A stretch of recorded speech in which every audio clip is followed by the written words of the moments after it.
No Time to Die is a film directed by Cary Fukunaga, and this film is a new and last installment of the Bond franchise. And this film stars Daniel Craig, Andy Armas, Lashana Lynch, Lilia Sproats. If I got the name wrong, I want to apologize because I'm not good with names. And Rami Malek as the main villain. No Time to Die, James Bond has left active service and retired from being 007.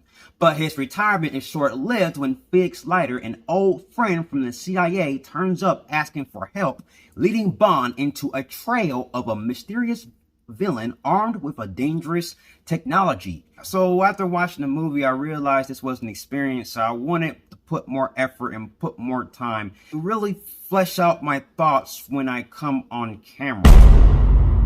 Quick, make something up! I'm going to be a bit biased here. Daniel Craig is my favorite Bond of all time. And despite I'm not a huge fan of the Bond lore or anything, I'm just a huge fan of the franchise with Daniel Craig. In actuality, this film was originally supposed to be released last year. It was one of those films that was affected by the pandemic, so we had to wait a year later to watch this movie. But now I'm just glad that I was able to watch this in IMAX on the biggest screen. After leaving the theater, I felt a little bit different. Like I haven't felt from any other Bond film. It's the first time it ever happened. When there's a stressful situation, your throat tightens up. And you're like, why my throat tighten up?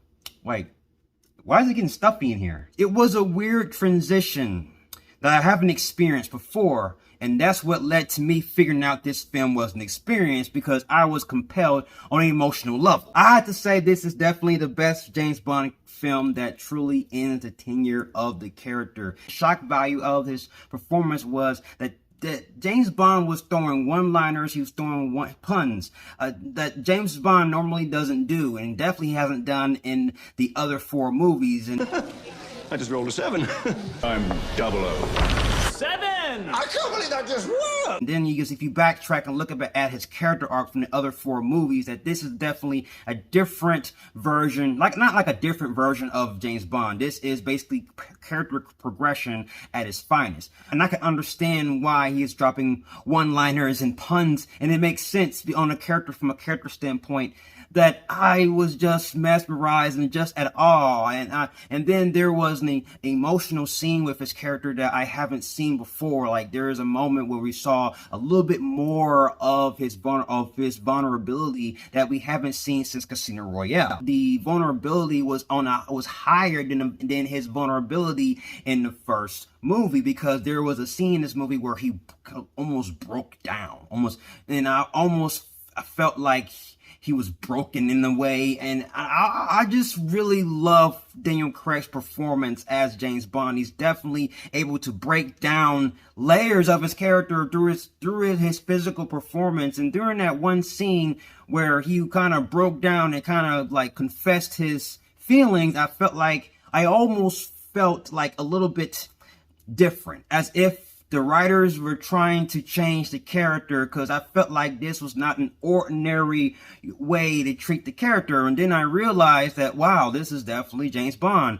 This is definitely actually character progression but this is a weird feeling before. This is like a weird feeling, because this is like character progression at its finest that I rejected out of being safe, because I felt like if I delve into it, I don't want to fall into it, but I absolutely enjoyed it, and I just was like, oh, I actually felt the man. I felt the tears in his eye. Yes, there are some stellar action sequences in this movie that you would see with James Bond, like the good hand-to-hand combat. And also there is this action sequence in the forest area. And also there's this action sequence revolved around the Bondmobile.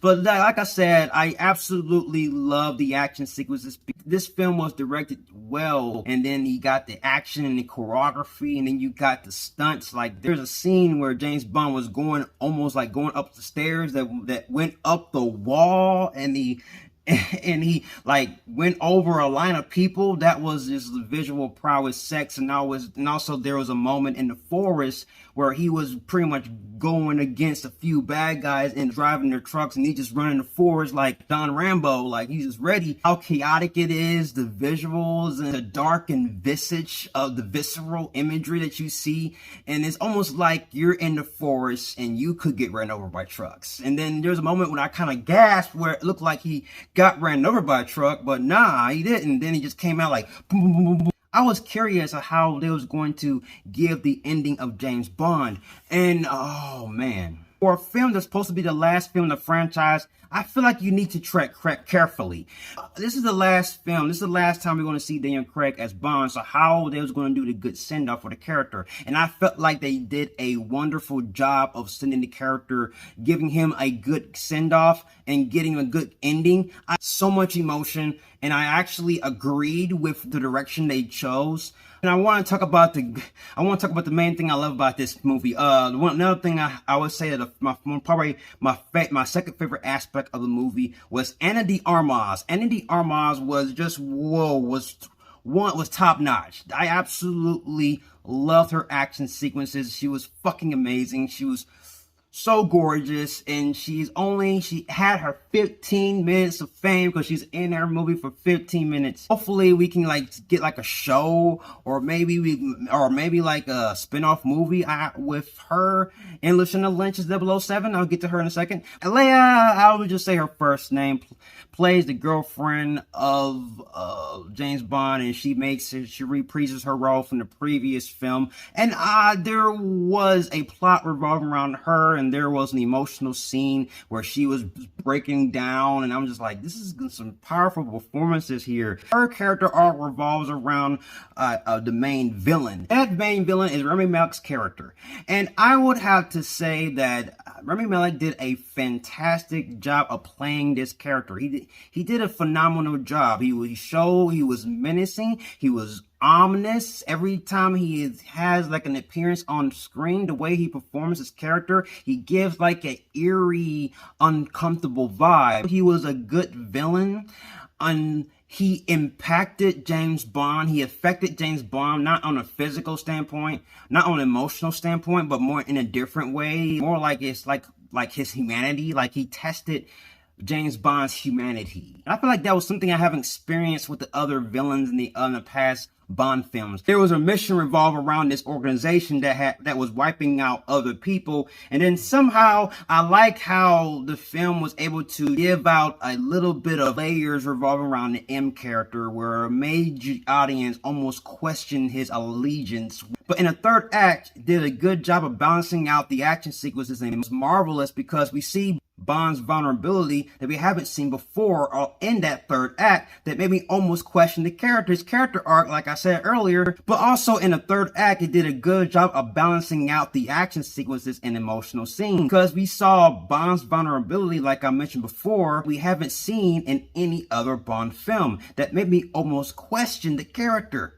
Leading on to M and also to Q and Penny, I absolutely like their performance. They backup characters, side characters, they all did their part.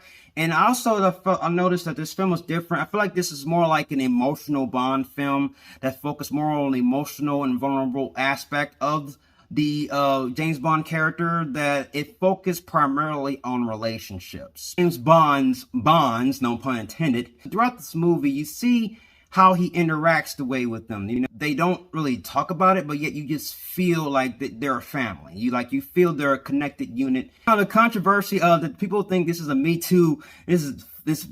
Sure, I guess. But Lashana Lynch is the new 007. Now, we saw it in the trailers, and people were overreacting because he's the new 007. It did make sense from a writing standpoint and from a character standpoint, because James Bond has retired. He's focusing on his life. He's focusing on being with his girl. Later on to the film, when James Bond comes out of retirement to figure out the mystery of the villain of the film, you know, there are some scenes where he was interacting with Lashana Lynch's 007, where they almost having an argument about the meaning of 007. And then and it seemed like they were having this measuring dick contest of going back and forth. The action sequences for Lashana Lynch, she was absolutely good for 007, but I feel like she was a little bit underutilized. Scenes that you managed to see there, you will be satisfied with her character, despite, you know, the unutilization. But she was a different kind of 007. She wasn't like Daniel Craig or anything like that, but she comes off more as a character that doesn't